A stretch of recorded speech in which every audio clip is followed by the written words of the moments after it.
So now this is one of the funnest parts of the morning, the OAO Awards section. And I've got 4 awards to give out to your colleagues in the audience today. The first one is the Public Education Award of Merit, and that is given to an optometrist who essentially steps outside of their practice and advocates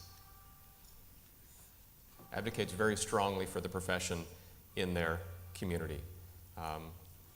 This person does it not because they want to build their business, want to build their practice. This person does it because she is very passionate about optometry, and she is very passionate about children's vision, and it shows.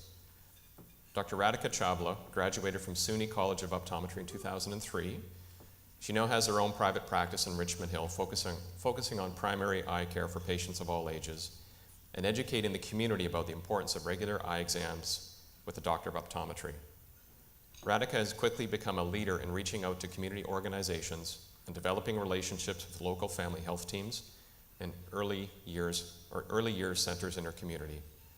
Radhika has been influential in leading the OAO to develop a wonderful member toolkit, which is now housed on our website, for other OAO members to replicate the success she has seen in her practice as a direct result of her community involvement. Dr. Chawla continues to be a key member of the Children's Vision Committee, taking on the role as chair of Children's Vision to help guide new policies and develop new ways for OAO members to reach out to our young patients. Dr. Chawla has a passion for vision and public education, and she makes it part of her practice every day. So Radhika, can you come up, please, to get your award?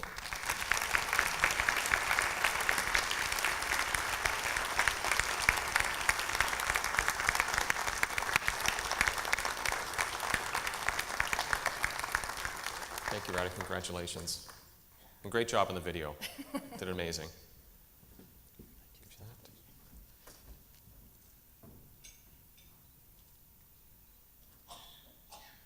Okay. Thank you. Thanks. So next we have 3 certificates of appreciation. And you know the saying, standing on the shoulders of giants? Well, that's pretty much what I'm about to right now. The 3 optometrists that are about to get these certificates are truly giants of our professions, and it's my privilege to recognize that today. So in no particular order, the first certificate goes to Dr. Dennis Ruskin, who graduated from the University of Waterloo School of Optometry in 1976 and started a full-scope practice that very same year in Toronto. In 1989, he became a fellow of the American Academy of Optometry. Dr. Ruskin has been an appointed advisory member to various committees within the provincial government, the College of Optometrists of Ontario, the OAO, Seneca College Opticianry Program, and pharmaceutical corporations. As well, he has had a clinical affiliation with the Vision Institute of Canada. Dr. Ruskin has an interest in nutrition and its impact on ocular disease. Currently, Dr. Ruskin is an active board member of the Ocular Nutrition Society and past chair of the Ocular Nutrition Special Interest Group of the American Academy of Optometry. He likes to eat well, in other words. Right? I hope you made some good choices at breakfast this morning, Dennis. Dr. Ruskin served the public and the profession, and this is the big reason why we're recognizing Dennis today. He's done lots of great work, but this is the big reason why. Dennis was president of the College of Optometrists for 2 years, 2013 and 2014, and under his capable leadership, the college received approval for the new professional misconduct regulation, which has modernized the profession of optometry in Ontario. In addition, he was instrumental in formalizing the new national group of optometric regulators called FORAC, which is working towards national standards in the profession, including registration and quality assurance programs. Dennis, would you like to come up and get your certificate, please?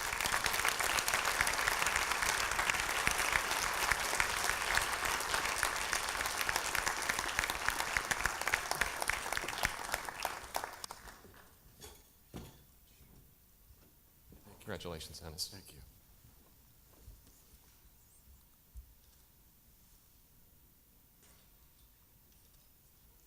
Okay, thanks. Thanks. Now the next certificate of appreciation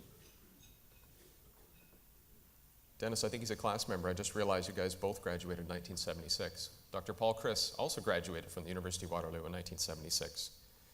He has served for 10 years on the Council of the College of Optometrists of Ontario, 2 years as its president, and Paul currently serves as Executive Director of the Vision Institute of Canada and serves on the Eye Health Council of Ontario. Today, Paul is being recognized for his work with Canada's Aboriginal communities to promote and raise awareness about the importance of regular, comprehensive vision and eye health examinations. Aboriginal populations suffer from a higher incidence of refractive error and diabetic retinopathy, and Paul has been a strong, passionate advocate for this population, publishing several articles on this important topic and also personally providing eye health and vision care services to children and adults on several reserves across Northern Ontario. Paul, can you come up, please?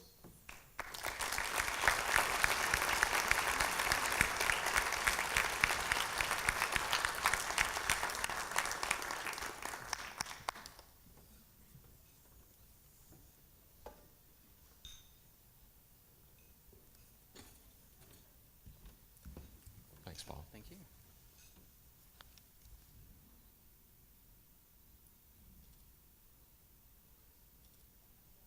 Thanks.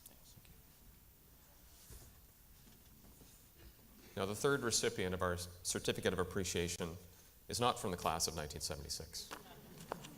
We're going to fast forward, let's see, 14 plus 2, 16 years, to the class of 1992, to Dr. Derek MacDonald, who graduated from Waterloo after completing his undergraduate degree in Saskatchewan. Early in his career, Derek received the Clinician of the Year Award from the School of Optometry. He was elected to the Board of Directors of OAO in 1999, and he topped that off as a two-year term as president, which ended in 2007. Derek currently sits on the Council of the College of Optometrists of Ontario, and serves on the Inquiries, Complaints, and Reports Committee, the ICRC Committee. Today, Derek is being recognized for his work on the Eye Health Council of Ontario, or ECHO. Derek was one of the founding members of ECHO in 2006 and served until January 2015. Derek was instrumental in writing, almost single-handedly, you had some help with this, but from optometry's perspective, Derek was instrumental in writing the new collaborative guidelines on the management of AMD, along with Dr. Phil Hooper, an ophthalmologist from London, Ontario. These guidelines, as of just yesterday, are now posted for all to download on the ECHO website. So Derek, can you come up?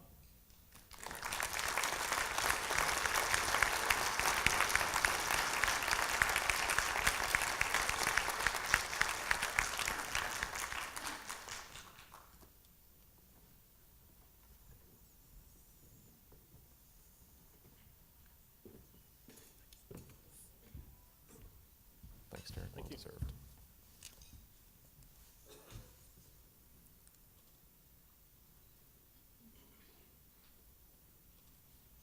It's hard to get us both in the same picture.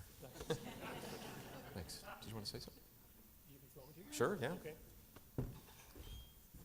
So Jeff surprised me this morning and asked me to say a few words about ECHO, just so that people who are attending today have a little bit of a better knowledge about it. So I'm going to start kind of at the present and tell you a bit about the current council. Right now, ECHO meets roughly quarterly, and it's composed of 7 optometrists and 7 ophthalmologists, 2 from the association, 2 from the college, 2 from the University of Waterloo, and 1 from the Institute. And so a 14-person council with some invited guests, including family practice, opticianry, special interest groups, including the CNIB. And as Jeff mentioned, just recently, the AMD guidelines were finally published. Currently, actually, one of the co-chairs of ECHO is Dr. Tom Noel, the college president. So I want to thank Thomas for his work in guiding the council currently. Stepping back to 2006, just to give you a bit of a history about this, ECHO had rather inauspicious beginnings. The OAO board at that time decided that given the climate around supposedly imminent TPA guidelines at that point, those have been imminent since 1995, for those of you who can remember that long. But in 2006, we had some HPRAC support. We had some momentum. And we decided as a board at that point to try and engage some other stakeholders to move these guidelines forward. And it was logical to try and reach out to the Ontario Medical Association and the CPSO. And as it turns out, the first meeting was just 4 people who sat down and had a couple of drinks. Most good things happen over a couple of drinks at the Royal York Hotel. And that morphed into further meetings. We decided to try and work around some collaborative care guidelines for patients with diabetes, something rather non-contentious. Well, those took the better part of 4.5 years to finally flesh out, but it set the stage to move forward with the big one for us, which was the glaucoma guidelines. And I think, honestly, that was a big win for everyone involved. The patients benefit, ophthalmology benefit, and our profession benefited with some guidelines that really recognize the fact that optometrists can provide quality care to the vast majority of patients with primary open-angle glaucoma. And the AMD guidelines followed, and there's more on the way in terms of dry eye, lid disease, cataract, that type of thing. But I do want to mention a couple of people. It's always risky to mention people because you invariably leave somebody out, but one of the people at that very first meeting was Dr. Joe Chan. And I'm not sure if Joe's here today or not, but Joe was instrumental in getting ECHO started.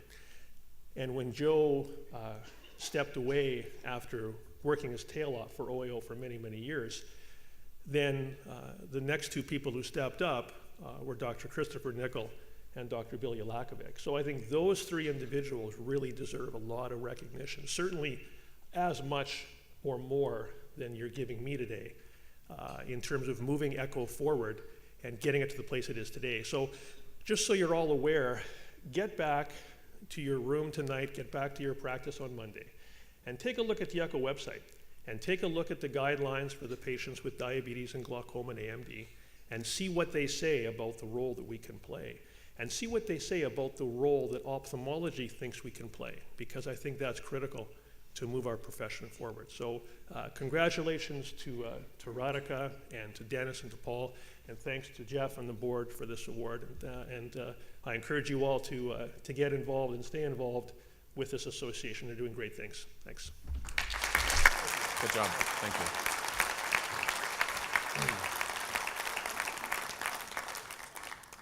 Thank you, Derek. I just thought it was important that the members really know about the Eye Health Council of Ontario and how wonderful an organization it is. I don't know of any other group in Canada that has optometry and ophthalmology sitting down quarterly, 4 times a year, to work out. Some of the discussions are quite heated, but that's the forum to have these discussions, and it's a wonderful place to advance optometry's message, and you guys have done some great work, so thank you to the founders of that organization.